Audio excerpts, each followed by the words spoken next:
باتوں سے بچ کر ذکر و درود میں اپنا وقت گزاریں گے انشاءاللہ۔ بڑا مبارک مہینہ ہمارے درمیان ہے، سبحان اللہ۔ رجب کی تو کیا بات ہے، رجب اللہ کا مہینہ ہے، حدیث پاک میں آتا ہے رجب اللہ کا مہینہ ہے، شعبان میرے آقا کا مہینہ ہے، اور رمضان سرکار کی امت کا مہینہ ہے۔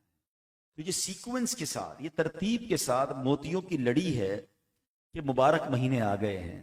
علامہ صفوری بڑی پیاری بات فرماتے ہیں، رجب بیج بونے کا مہینہ ہے، شعبان ان بیجوں پر پانی ڈالنے کا مہینہ ہے، رمضان فصل کاٹنے کا مہینہ ہے۔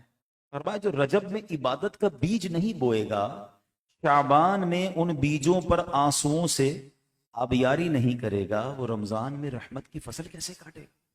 تو یہ تو بیج بونے کی، اپنی اپنی ہیبٹ چینج کرنے کا مہینہ ہے۔ اس مہینے کا ادب کرنا ہے، اس مہینے کا اکرام کرنا ہے، اس مہینے میں گناہوں سے بچنا ہے، ذکر و درود میں، عبادت میں گزار لیں۔ ہمارے اسلاف کو یہ یقین ہو گیا تھا کہ سانسیں جو ہے نا بڑی قیمتی ہیں، اس کو زیادہ سے زیادہ نیکیوں میں صرف کر لیا جائے۔ شاید ہمیں اندازہ نہیں ہے کہ ہمارے ایک ایک سیکنڈ، ایک ایک منٹ کتنا قیمتی ہے۔ ہاں، یہ چائے کی ہوٹل پہ 3 گھنٹے گزار دیتے ہیں نا، اندازہ نہیں ہے کہ کتنی بڑی نعمت ہے۔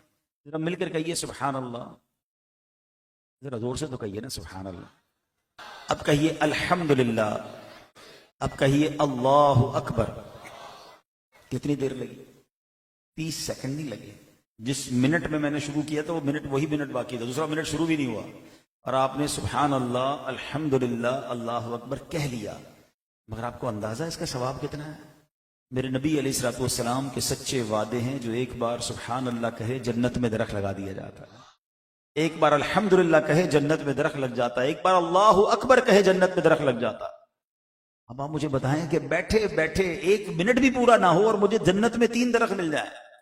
یہ میمن سوسائٹی مجھے بتایا جاتا ہے بڑے مالداروں کی سوسائٹی ہے، یہ سارے میمن سوسائٹی والے اپنے سارے پیسے ملا لینا، پھر بھی مل کر جنت میں ایک درخت نہیں خرید سکتے۔ Nobody have power to buy a tree in the heaven۔ کسی کے پاس اختیار نہیں کہ جنت میں درخت خرید سکے، مگر سنو میرے رب نے کتنا آسان کر دیا۔ کہو سبحان اللہ، الحمدللہ، اللہ اکبر، لا الہ الا اللہ، محمد الرسول اللہ صلی اللہ علیہ وسلم۔ اپنی زبان کو تر رکھے ذکر سے، موقع ملے تھوڑی، کبھی تسبیح نکالی درود پاک، کبھی تسبیح نکالی کلمہ پاک، کبھی اچھا ایک اور چوٹ، دل پر چوٹ کرنے والی بات، کون کون چاہتا ہے مرتے وقت کلمہ نصیب ہو؟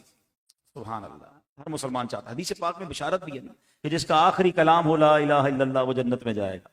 مسلمان ہمیشہ دعا کرتے ہیں اللہ مرتے وقت کلمہ نصیب کرنا۔